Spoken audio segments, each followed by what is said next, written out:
Chạp tôi đã xoay rốt bùn lứ chẳng trìa. Nơi cần prey tôi mối đẹp bọt chung vinh đập ca bò sọ nâng slắc chơ bùi tòng khiếu. Miên chạp tôi mối côn tôi chúa tha srei chầm hó. Srei chầm hó mình đối chạp tôi đặt tây tề. Vì miên slap bò bùi tòng khiếu đối slắc chớ. Bần ta việc tang tại miên pnek plư trắng đã xâm lắng mơ khẳng lư ngày. Vì sơ lánh bùn lứ chân trìa, bùn lứ tuân plun đã thlẹp một bì bạ chán nợ bề dục.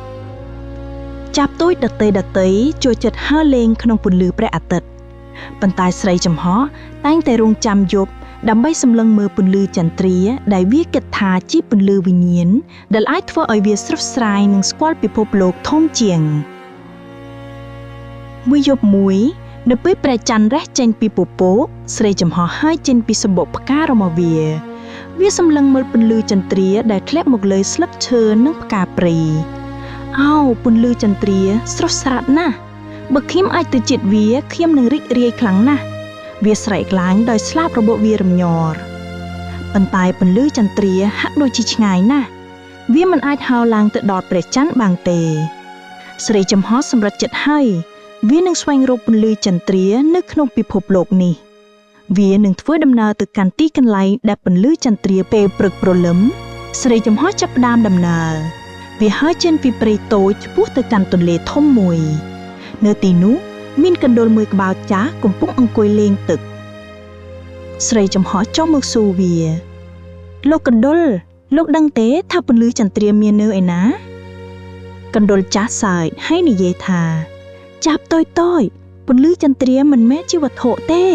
វាជាពន្លឺដែលធ្លាក់មកពីផ្កាយ បើឯងចង់រកវា ឯងត្រូវហើរទៅកាន់ភ្នំខ្ពស់ នៅទីនោះពន្លឺចន្ទ្រានឹងឯងនឹងឃើញវាច្បាស់ ប៉ុន្តែផ្លូវទៅទីនោះមានខ្យល់គួចហើយនឹងផក់ ឯងតូចខ្នងអាចខ្លាច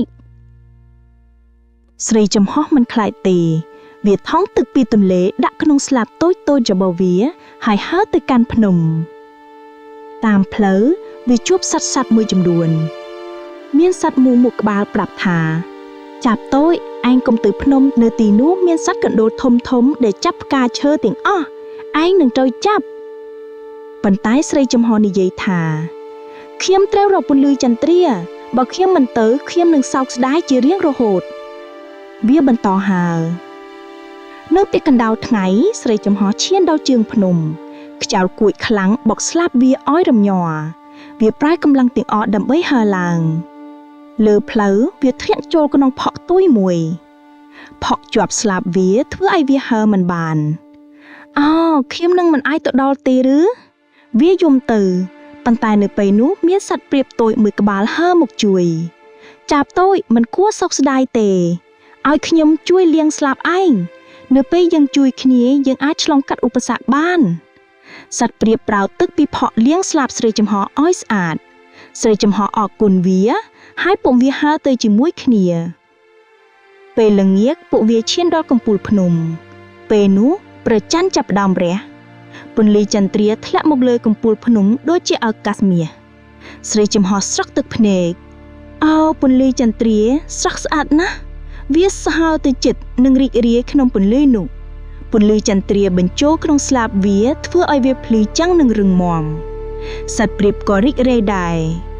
ឯងបានរកឃើញហើយចាប់តូច ពន្លឺចន្ទ្រាមិនមែននៅឆ្ងាយទេ វានៅក្នុងការខំប្រឹងប្រែងនិងមិត្តភាព ប៉ុន្តែដំណើរនៅមិនទាន់បញ្ចប់ នៅពេលពួកវាដោះពីភ្នំ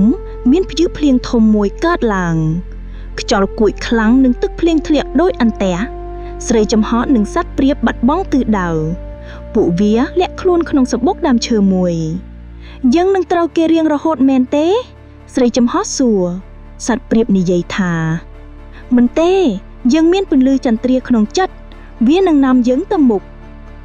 ពួកវារងចាំព្យុះអស់ហើយនៅពេលព្រះច័ន្ទរះឡើងវិញ ពន្លឺចន្ទ្រាបញ្ចាំងផ្លូវឲ្យពួកវាត្រឡប់ទៅព្រៃតូច នៅពេលត្រឡប់មកដល់ ស្រីចំហប្រាប់ចាប់តូចដទៃអំពីដំណើររបស់វា